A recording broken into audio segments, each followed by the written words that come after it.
Para sa quarter 2, week 5, ang ating tatalakayin sa Araling Panlipunan 7 ay ang kaisipang Asyano. Bilang balik-aral, ating bigyang pansin ang iba't ibang mga relihiyon na umusbong sa kanlurang Asya, Timog Asya at Silangan at Timog Silangang Asya. So, ang mga relihiyon na umusbong sa kanlurang Asya ay ang Judaismo, ang Kristyanismo, ang Zoroastrianismo at ang Islam.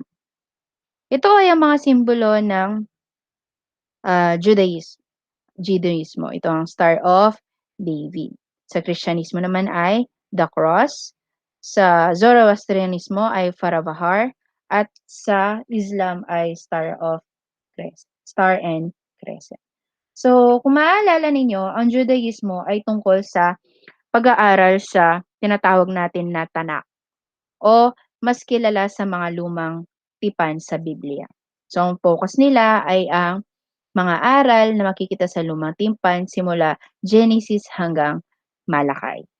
Ang tawag sa Diyos nila ay Yahweh o ang kaitaas-taasan. Pupunta naman tayo sa Kristyanismo. Ang tawag sa Diyos ng mga Kristiyano ay Jesus.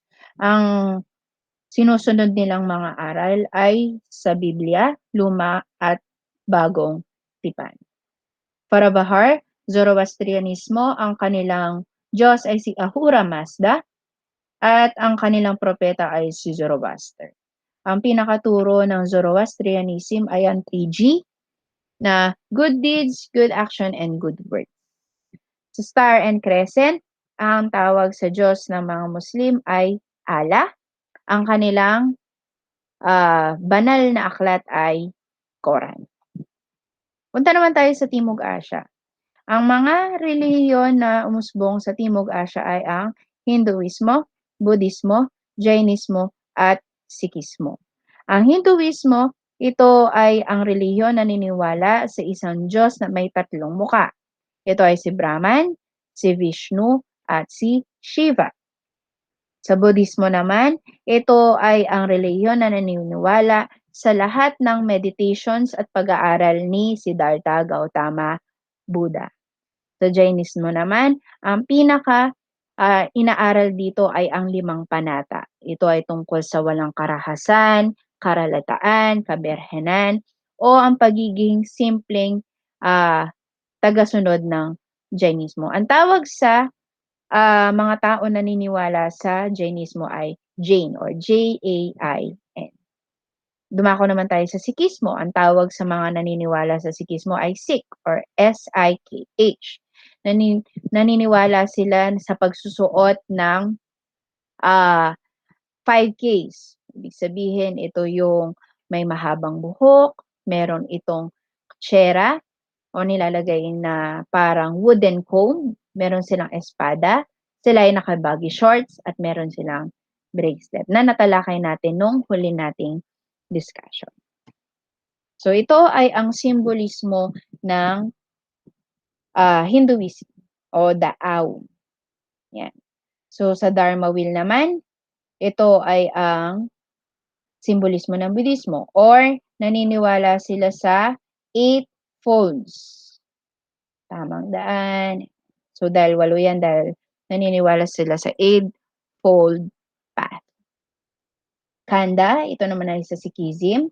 Ang pinaka-simbolismo niya ay ang espada. Kaya mapapansin natin na sa kanilang uniform o sa kanilang pagsusuot ng kanilang pangrelihiyon na damit, ito ay ang espada. At syempre, ang Jainismo, na ang ibig sabihin ay pagpigil sa karahasan. Yan. Sa Silangang Asya naman, ang umusbong na mga filosofiya ay ang Confucianism, Legalism, Taoism, at Shintoism. So sa Confucianism, ito ay ang simbolismo nila. So sa simbolismong ito, may papakita ang pinakaturo ng Confucianism, which is the golden rule. Ang ating golden rule ay huwag mong gagawin ang isang bagay na ayaw mong gawin sa iyo. Sa English, I do not do unto others what you don't want others do unto you. So, yun ang pinaka-golden rule ng Confucianism.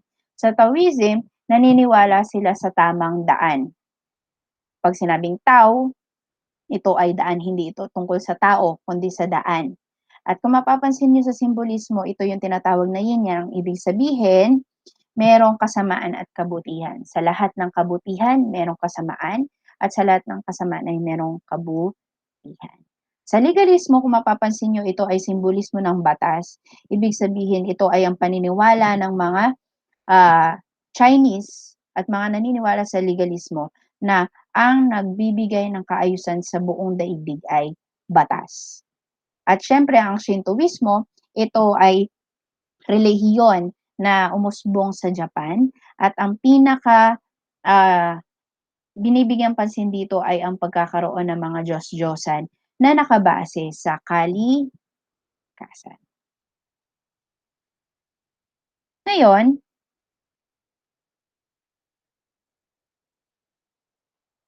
punta tayo sa China.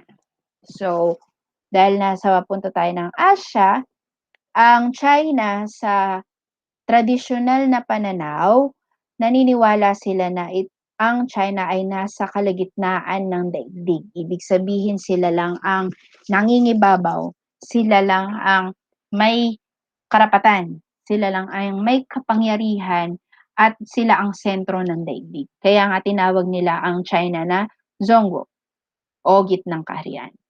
Ibig sabihin sila ang pinakasentro ng lahat ng nangyayari sa buong daigdig. Kaya kung mapapansin niyo sa picture, ito ay ang China at nasasakop nila ang buong daigdig. So, ang paniniwala. Ang paniniwala nila na yon ay tinatawag na sinocentrism. Okay, sorry, sinocentrism. From the word sino, Chinese, centrism, center. Ang paniniwala nila ay ang China ay ang sentro ng buong daigdig.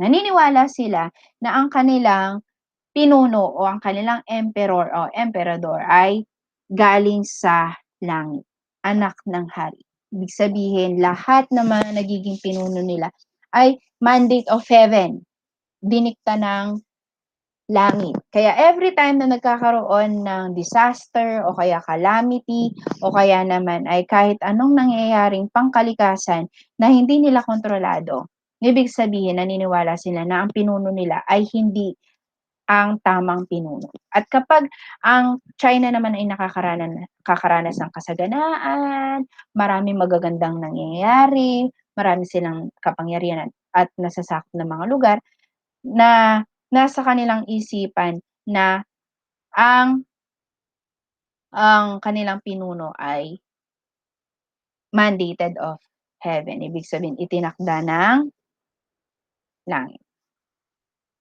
Okay. So, next. So, isa sa mga ambag ng China ay ang rights of zoo. Ang ibig sabihin, ito yung isang paniniwala nila na ang China ay ang pinaka nasa kalagitnaan ng lahat ng bansa sa daigdig. So, nangingibabaw sila. Walang kahit anong mga Amerikano, walang Koreano, walang Japanese, walang European. Sila lang ang sentro ng daigdig. The rights of zoo. At dahil dyan, lahat ng ipapatupad na mga batas o polisiya ng kanilang emperador or emperor sa Ingles, ito ay kanilang sinusunod. Bakit? Kasi nga naniniwala sila na ang kanilang pinuno ay galing at itinakda ng kanilang Diyos. Yan. So, punta tayo sa Japan. So, sa Japan, meron naman silang paniniwala na ang kanilang bansa ay nanggaling din sa kanilang sariling Diyos. Kung kanila, ang China, yung emperor nila, itinakda na kanilang Diyos, ang Japanese, ganun din ang kanilang paniniwala. Naniniwala sila na ang Hapon ay nanggaling sa mag-asawang Diyos na si Izanagi at si Izanami. Ang Izanagi, siya yung lalaki, ang Izanami ay babae. Naniniwala sila sa alamat na ito. Ang alamat na 'to, itong dalawang 'to ay Diyos. Ito ay tinuturing nila na kami, kung naaalala niyo yung word natin, kami o sila ay Diyos, Diyosa nila. At dahil sa pag-iisang dibdib at pagmamahalan na ni Izanagi at ni Izanami, ay nalikha ang Hapon sa pamamagitan ng kanilang anak na si Amaterasu. Si Amaterasu, ito ay ang tinatawag nila na God of Sun o siya ang Diyos ng araw nila. At dahil sa pagmamahalan ni Izanagi at Izanami na ipanganak si Amaterasu na lumikha ng Japan. So yan, ito ang picture ni Amaterasu. Mapapansin nyo, araw ang kanyang symbolism. Ngayon, nangyari, si Amaterasu, nagkaroon siya ng anak. So, ginawa niya yung Japan. Nilikha niya ang Japan. Ngayon, nagkaanak si Amaterasu na isang naging emperor. Ito ay si Ninigi. So, nagkaroon ng pasa-pasa. Mula kay Izanagi at Izanami, nagkaanak si Amaterasu nagkaanak ni Nigi. So, nangyayari, ang nagiging mga pinuno nila ay nasa lahi lang ni Izanami at Izanagi. Hindi katulad sa China, kahit na hindi pa siya kadugo, o kaya kahit hindi ito parte ng isang pamilya, basta idinikta ng kanilang Diyos sa pamamagitan ng mga nangyayari sa paligid, pwedeng maging hari. For example, kahit mahirap ka, pero nung ikaw ay naging pinuno at naging maganda at maliwalas ang China, pwede ka maging pinuno. Dito sa Japan, hindi.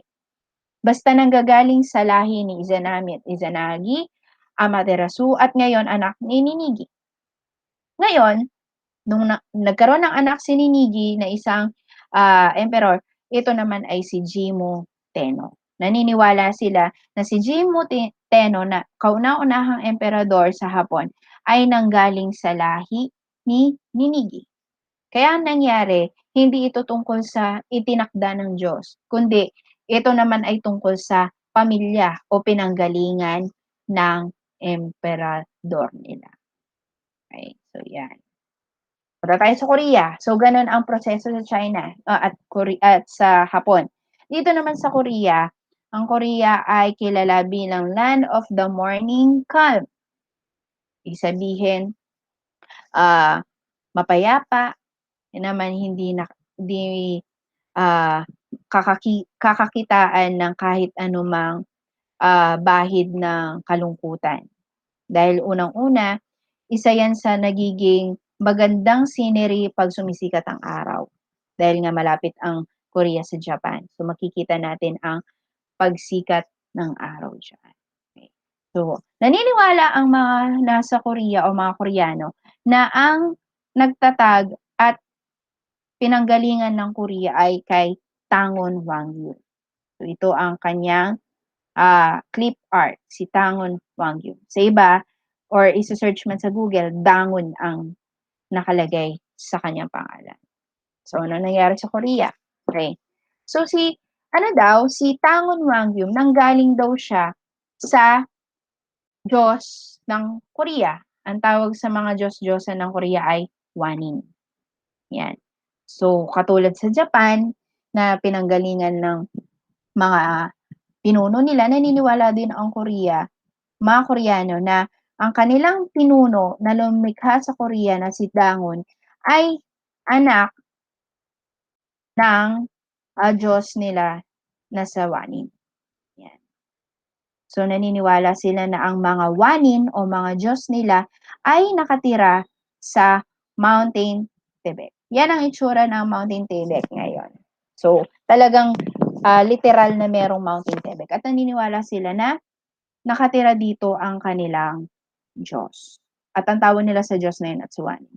Kaya, naniniwala sila na si Tangon Wangyum ay anak ng mga Wanin na nakatira sa Mountain Tibet. Kaya, naniniwala sila na si Tangon Wangyum ang lumikha ng kauna-unahang kaharian sa Korea na Gojo Seo.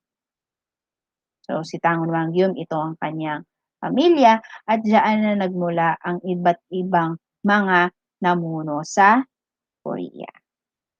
Ayan, punta tayo sa Timog Silangan. So, sa Timog Silangan naman, meron tayong iba't ibang Diyos at Diyos-Diyosan. So, naniniwala tayo sa mga spirits o sa mga espiritu. Yan, yan. O, kung pupunta tayo sa Myanmar, naniniwala sila sa Nat. Ang tawag ng Myanmar sa Diyos nila ay Nat.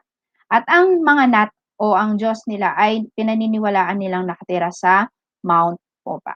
So kung mapapansin ninyo, halos lahat ng mga naniniwala sa mga Diyos-Diyosan o Espiritu, ang pinamamahayanan nila ay mga bundok. Unang-una, halimbawa yung kay Buddha, bundok din yan. Okay, sa mga propeta, bundok din. Kumbaga nagkakaroon ng pagmumuni-muni, katahimikan, tahanan, ang nakikita ng mga espiritu sa mga bundok, sa mga mountain. Kaya 'di ba every time, kung meron man naka-experience sa inyo ng mga namumundok, minsan sinasabi natin magtabi-tabi tayo o kaya mag-ingat tayo kasi maraming espiritu o mga, ah, mga nilalang ang mga maaaring makikita natin, mararamdaman natin sa mga bundok. Kung pupunta naman tayo sa Pilipinas, hindi lamang sa Pulag, kundi sa halos marami sa mga kabundukan at bundok sa Pilipinas ay pinaniniwalaang merong mga espiritu at mga anito. Yan. So, inano ko lang yung Pulag kasi isa ito sa pinakamatataas na bundok. Isa sa pinakamataas. So, pupunta tayo sa Thailand.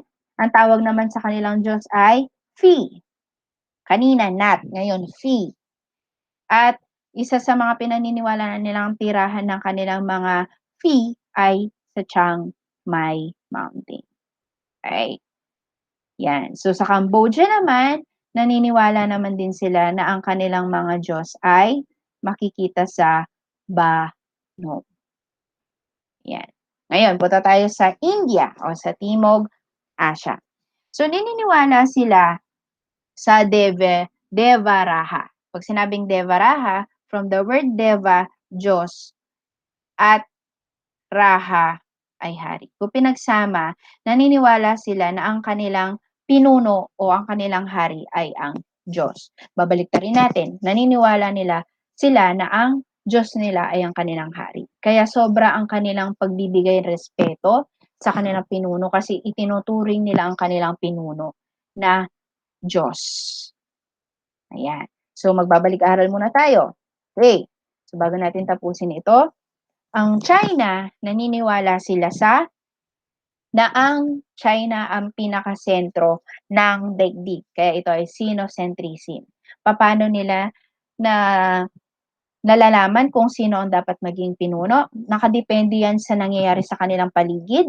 Kung merong magandang ani o kaya magandang nangyayari sa China, wasto o tama ang kanilang pinuno.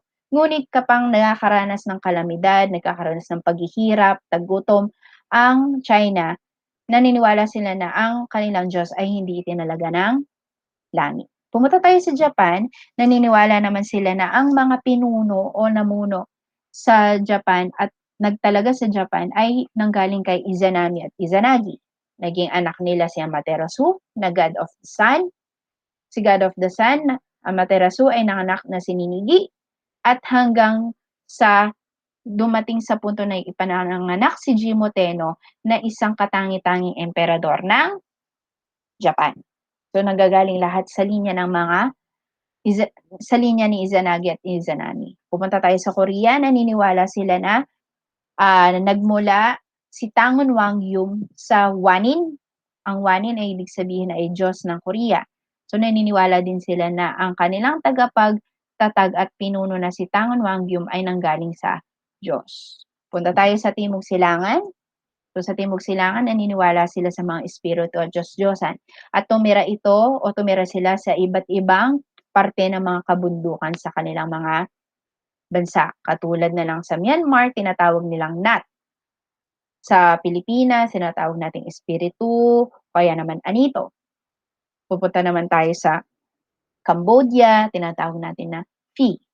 So, Yan ay mga espiritu na tumitira sa kabundukan. At siyempre sa India, naniniwala sila sa Deva Raha, na kung saan ang kanilang pinuno ay tinuturing nila na Diyos dahil naniniwala sila na ang Diyos nila ay ang pinuno ng India.